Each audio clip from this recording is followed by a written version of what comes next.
रामकृष्ण हरी मंडळी, आनंदवारीच्या तिसऱ्या भागामध्ये आपल्या सर्वांचे सहर्ष स्वागत आहे. वारीनंतर इथे भजन संध्या आणि हरिपाठाचे आयोजन करण्यात आले होते, तर त्याचेच इथे सादरीकरण होत आहे.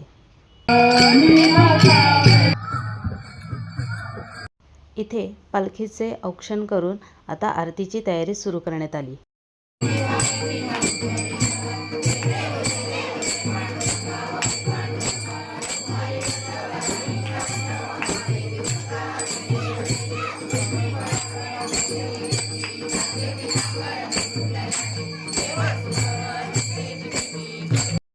पांडुरंगाच्या या आनंदवारीने संपूर्ण परिसर भक्तिभावाने अक्षरशः न्हाऊन निघालेला होता.